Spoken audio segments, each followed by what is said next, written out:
आता थेट निकाल येणार. वाल्मिक कराड किंवा त्यांचे साथीदार आता सुटू शकत नाहीत.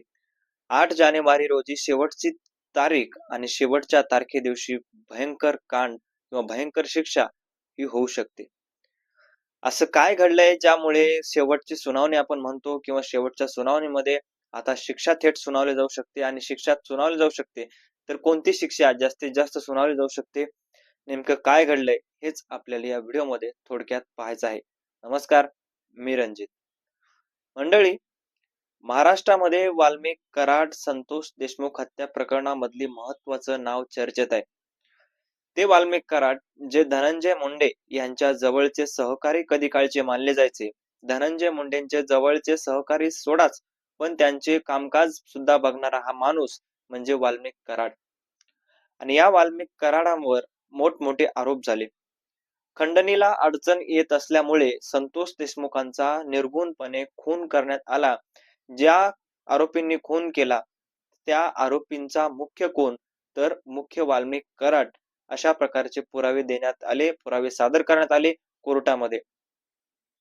कोर्टामध्ये ज्यावेळेस हे पुरावे सादर करण्यात आले त्यावेळेस कोर्टाने याच्यावर विचार केला आणि विचार केल्यानंतर बऱ्याच वेळेस वाल्मिक कराडांच्या वकिलांनी, वाल्मिक कराडांनी की आम्हाला जामीन देण्यात यावी, मी कुठेही खून खटल्यामध्ये नाही आणि जे खोटे खंडणीचा केस माझ्यावर जो गुन्हा दाखल झालेला आहे तो खोटा आहे, मी कुठेही खंडणी मागितली नाही, अशा प्रकारचा कोर्टाकडे अर्ज करत त्यांनी आपल्याला जामीन देण्यात यावी अशा प्रकारचं सांगितलं.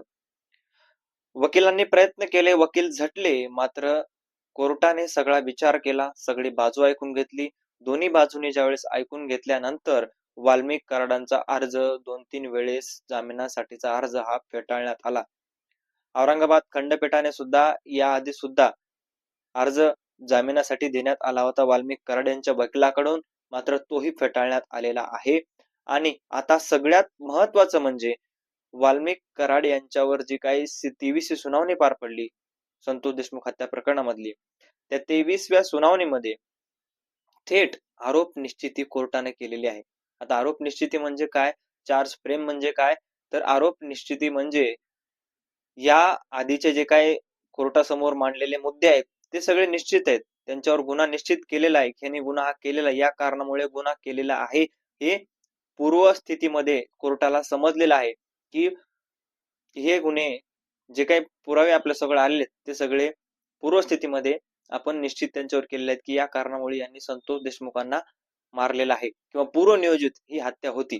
ही कुठेही आकस्मिक झालेली नाही किंवा अचानक केलेल्या हत्या नाही, तर पूर्वनियोजित कशा प्रकारे हा कट होता हे निश्चित त्यांच्यावर झालेलं आहे. आणि याच कारणामुळे आता आरोप निश्चित झाल्यामुळेच लोकांना वाटू लागलेले आहे की लवकरात लवकर या केस मधला निकाल येऊ शकतो, लवकरात लवकर कोर्टात या आरोपींना शिक्षा देऊ शकतं. तर आता यामध्ये काय होतं, तर पुढची प्रोसेस काय राहणार आहे, तर पुढची प्रोसेस कायद्यानुसार किंवा जी काही माहिती काढली त्यानुसार सांगतो. तर त्यामध्ये आरोपींना आता विचारले जाते की तुम्हाला हे गुन्हे तुमच्यावर लागलेले आहेत, लेखी स्वरूपामध्ये ते मांडले जातात, तुमच्यावर हे खटले लागलेले आहेत, हे तुम्हाला मान्य आहे का? जर आरोपींनी याच्यामध्ये नाही म्हणला किंवा आरोपी जर हो म्हणला, आरोपी जर हो म्हणला मान्य आहे तर शिक्षा होते, आणि जर आरोपी जर नाही म्हणला तर खटला किती दिवस चालू शकतो याचंही कोणी सांगू शकत नाही. मात्र याच्यामध्ये पुढे बघणं महत्वाचं आहे की जर आरोपी नाही म्हणले तर नेमकं काय होतं, कोर्ट काय निकाल देतं, कारण बदलही करू शकतं. कोर्टाचे हात कोणी बांधलेले नाहीत, कोर्ट कुठेही बांधलेलं नाही, कारण कोर्ट कायद्यानुसार चालतं. त्याच्यामुळे कोर्टाने निर्णय काय देतं हे बघणं इथून पुढे महत्वाचं आहे. कोर्टाला जर त्यांनी सांगितलं की हे आरोप आम्हाला मान्य नाहीत, तर पुढची प्रोसेस नेमकी कोर्ट काय करतं ह्याच्यामध्ये बघणं महत्वाचं आहे. कारण कोर्ट जर आरोपी जर नाही म्हणले तर खटला हा पुढे तसाच चालत राहत असतो. याच्यामुळे आता बघणं महत्वाचं आहे. आता हे जर सगळे आरोप जर निश्चित झाले आणि या सगळ्या गोष्टी जर झाल्या आणि कोर्टानं जर सगळा निर्णय दिला, तर ही रेअरेस्ट ऑफ रेअरेस्ट केस म्हणजे दुर्मिळातली दुर्मिळ केस आहे. याच्यामुळे काय होऊ शकतं, तर या सगळ्या आरोपींना मकोका लागलेला आहे. मकोका म्हणजे तर आपण माहिती आहेच की संघटित गुन्हेगारी कशा प्रकारे हे लोक करतात किंवा संघटित गुन्हेगारामुळे हा मकोका लागतो. मात्र याच्यामध्ये जन्मठेप किंवा जास्तीत जास्त फाशी शिक्षा अशा प्रकारची शिक्षा आहे. पण यामध्ये आता बघणं महत्वाचं आहे, याच्यामध्ये जर ही रेअरेस्ट ऑफ रेअरेस्ट केस जर ठरली, दुर्मिळातली दुर्मिळ केस जर ठरली, तर नक्कीच याच्यामध्ये फाशीच्या शिक्षापासून या आरोपींना कोणीही वाचवू शकत नाही. हे बघणं महत्वाचं आहे कोर्ट काय निकाल देते आणि इथून पुढच्या सुनावण्या खूप महत्वाच्या राहणार आहेत. मित्रांनो तुम्हाला काय वाटते कमेंटमध्ये नक्की कळवा. भेटूयात नवीन व्हिडिओमध्ये तोपर्यंत धन्यवाद.